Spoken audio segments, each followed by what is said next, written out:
Tonu ia nei tula. Ia o amatou sa vali mai.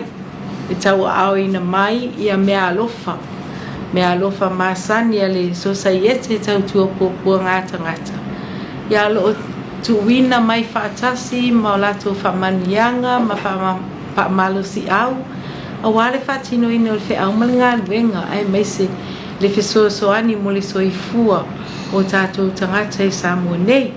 Ia le mea lea, ia le amata mai ia le National Kidney Foundation. Langa peia o le mafuaanga lava lea na amata mai e tausanga ua mawai. Ia le angang o le whaamoemoe.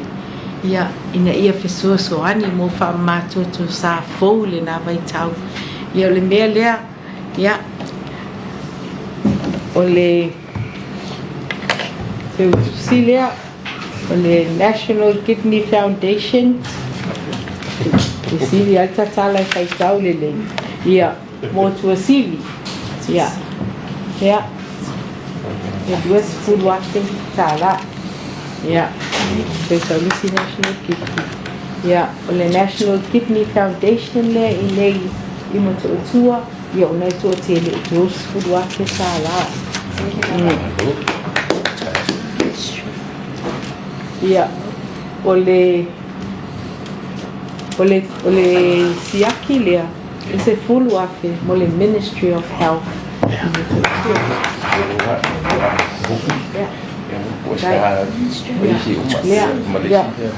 Ma le Ministry of Health lea ia mo si e se fulu afe ia le na ia malulu atu e pau lava o se mea o mawhaiona tau mawhai ia o le anganga ia o le fiafisosoani e le whaititia whaatasi ai ma mātua o lo whaanga ma whaamalusi au ia wai whianga iei ma ngā luenga ai meise le whianga iei ma tangata lo o mau e ngase ma whaamatoto ia o se tau mawhainga nau whain whaatino ia so saiete tau tuapopo ngau tangata ia wa a whaatasi ma mātua o lo whaanga whaafitai mo le amanoa.